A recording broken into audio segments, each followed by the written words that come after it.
Hello students, आजको क्लासमा हामी के पढ्छौं भने नाइट्रोबेन्जिनको अर्को इन्ट्रेस्टिङ टपिक जुन आज रहेको छ हाम्रो इलेक्ट्रोफिलिक सब्स्टिट्युसन रिएक्सन्स इन नाइट्रोबेन्जिन।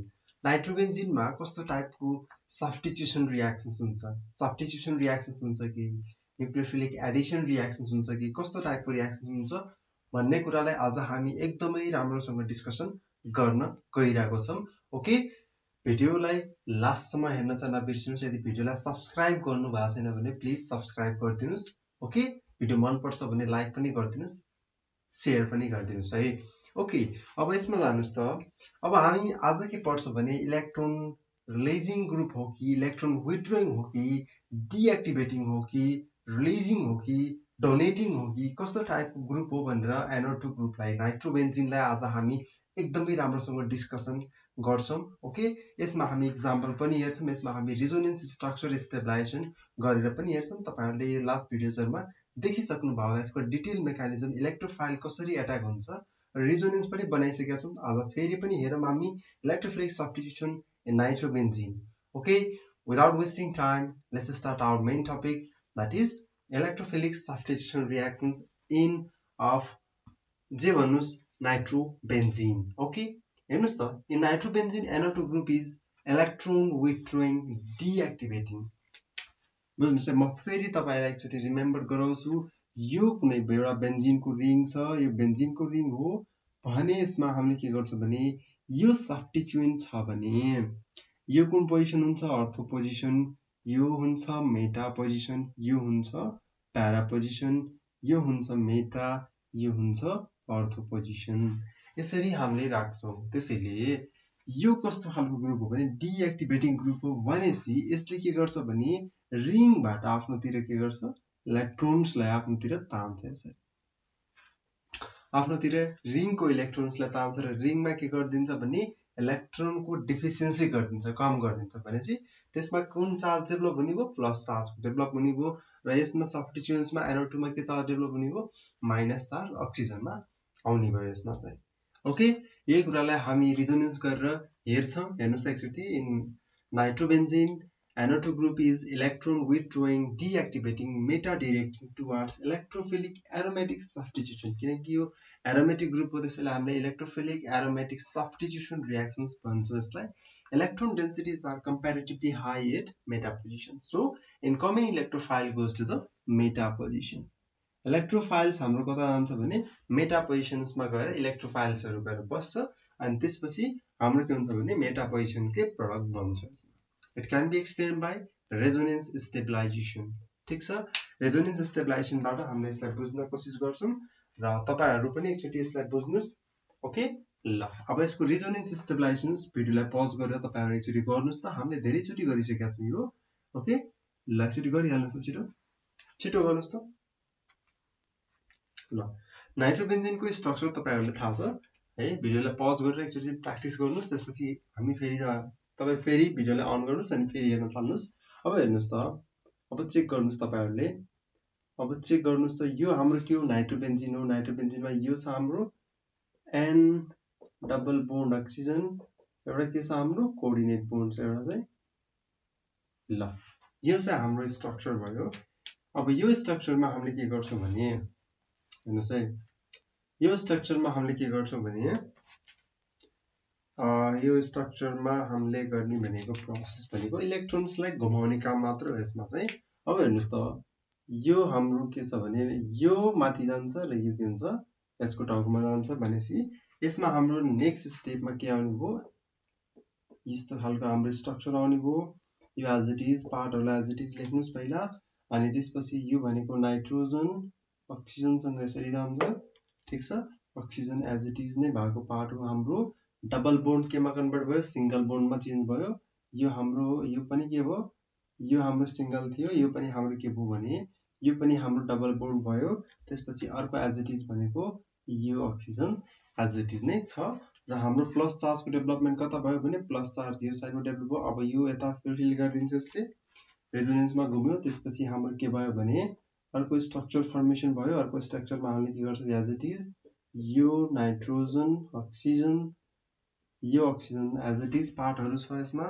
र यसबाट हामीले यसलाई यता शिफ्ट गर्छौं र यसमा हाम्रो के हुन्छ भने प्लस चार्ज यहाँ आउँछ, यो यता शिफ्ट हुन्छ। त्यसपछि हेर्नुस् त, यो तपाईहरुले गरिसक्नुभयो। त्यसैले मैले अलिकति फास्ट गरिरहेको छु यसलाई। ल हेर्नुस् त, त्यसपछि एज इट इज पार्टहरु नाइट्रोजन, अक्सिजन जे छ त्यही लेखे मैले, केही पनि चेन्ज गरिरहेको छैन मैले। यो एज इट इज पार्टहरु छ। त्यसपछि हाम्रो यता बोन्ड शिफ्ट हुन्छ, यता प्लस चार्ज डेभलपमेन्ट हुन्छ। अब के हुन्छ भने अब यो प्लस चार्ज हटाउनलाई यो फेरि रेजोनेन्समा जान्छ यसरी, हैन? यो फेरि यसरी रेजोनेन्समा जान्छ अनि यो फेरि के हुन्छ भने यता शिफ्ट हुन्छ।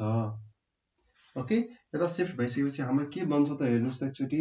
यसमा हाम्रो के बन्यो भने जस्तै यो एज इट इज पार्ट, यो पनि एज इट इज नै छ। यसमा सिंगल बोन्ड हुन्छ, त्यसपछि नाइट्रोजन, अक्सिजन, यो एज इट इज छँदैछ हाम्रो।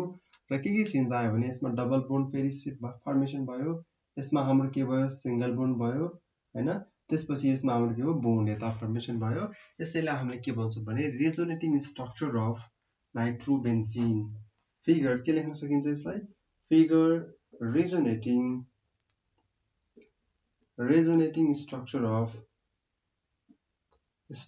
अफ कसको? नाइट्रोबेन्जिन।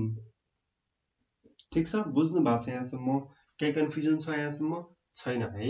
यदि केही कन्फ्युजन छ भने मलाई क्वेशन चाहिँ गरिहाल्नुस् तपाईहरुले। कन्फ्युजन भयो भने कमेन्टमा लेख्नु, सर यो भयो भने के हुन्छ, यसरी गर्यो भने कसरी गरिन्छ। मलाई मेसेज गर्न पनि सक्नुहुन्छ फेसबुकमा, मलाई फोन गर्न पनि सक्नुहुन्छ है। हिचकिचाउने काम चाहिँ नगर्नुस् है मसँग। ओके, सिधै क्वेशन गर्नुस्। अब यसमा एक्जाम्पलको लागि हेरौँ त। एक्जाम्पलको लागि ल नम्बर फर्स्ट मा हामीले के गर्न सकिन्छ? एक्जाम्पलको लागि इलेक्ट्रोफिलिक सब्स्टिट्युसन रिएक्सनमा फर्स्टमा के हुन्छ हाम्रो त्यो कुरालाई बुझ्नुस् त। जस्तै फर्स्टमा हाम्रो के छ भने हालोजिनेसन। हालोजिनेसनमा हामीले के गर्छौं त्यो कुरालाई हेर्नुस् एकचोटी। हालोजिनेसनमा हामीले के गर्छौं भने रिएक्सनलाई मैले तल लेख्छु। जस्तै यो कुनै एउटा नाइट्रोबेन्जिन हो, नाइट्रोबेन्जिन NO2 ग्रुप यता छ र हाम्रो के छ क्लोरिन यहाँ छ Cl2। हामीले FeCl3 मा राख्यौं यसलाई। FeCl3 मा राखिसकेपछि यहाँ के बन्यो भने यहाँ के फर्मेसन भयो भने NO2, तर क्लोरिन कता गयो मेटा पोजिसनमा गएर बस्यो। यसलाई हामीले के भन्छौं मेटाक्लोरो नाइट्रोबेन्जिन। मेटाक्लोरो नाइट्रोबेन्जिन भन्छौं हामीले यसलाई। ठीक छ, बुझ्नु भएको छ यहाँसम्म? त्यस्तै हामीले ब्रोमिन लिग्यो भने के भन्छ त, हैन? ब्रोमिन लिग्यो भने हाम्रो के हुन्छ? NO2 छ हाम्रो, हामीले Br2 युज गर्यो हामीले, हैन? त्यस्तै हामीले यसमा के फर्मेसन हुन्छ FeCl3। त्यस्तै हाम्रो के फर्मेसन हुन्छ यसमा हेर्नुस् त NO2, यसमा के आउँछ Br आउँछ।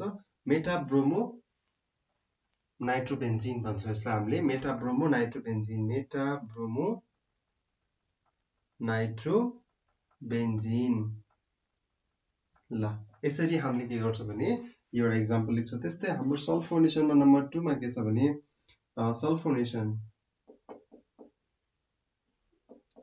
सल्फोनेसनमा हामीले के गर्छौं भने सल्फोनेसनमा जस्तै कुनै एउटा कम्पाउन्ड्सलाई तपाईले लेख्नुभयो, यो भनेको NO2 ग्रुप छ। यसमा NO2 ग्रुपमा H2SO4 जुन हामीले के युज गर्छौं कन्सन्ट्रेट युज गर्छौं। यसमा हाम्रो के फर्मेसन हुन्छ भने यसमा हाम्रो NO2 अलरेडी जस्तोको त्यस्तै छ, तर यसमा हाम्रो SO3H को फर्मेसन हुन्छ। यसको नाम चाहिँ हामीले के लेख्न सकिन्छ भन्नुस् त एकचोटी। यसको नाम हामीले मेटानाइट्रोबेन्जिन सल्फोनिक एसिड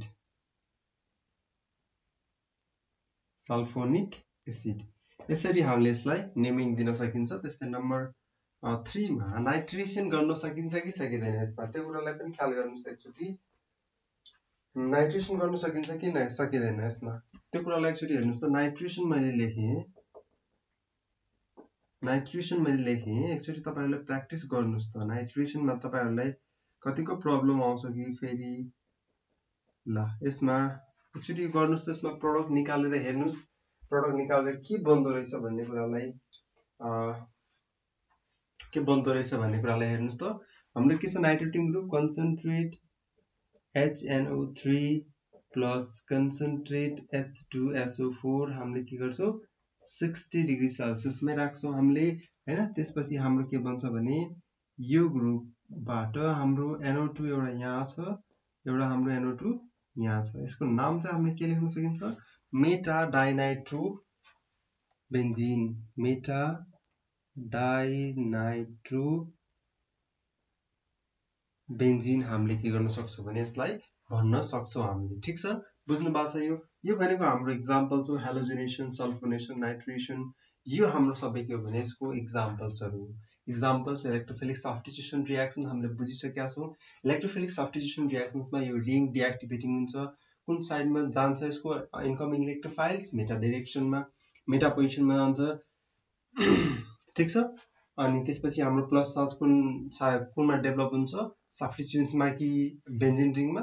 अभियसली हाम्रो केमा डेभलप हुन्छ भने बेन्जिन रिङमा हाम्रो प्लस चार्जको डेभलपमेन्ट हुन्छ। ठीक छ, ल यति बुझ्नु भएको छ भने मलाई कमेन्टमा लेख्नुस् सर मैले बुझे भनेर। यदि बुझ्नु भएको छैन भने मलाई अझै पनि कमेन्टमा लेख्नुस्, अझै पनि फोन गरेर सोध्न सक्नुहुन्छ।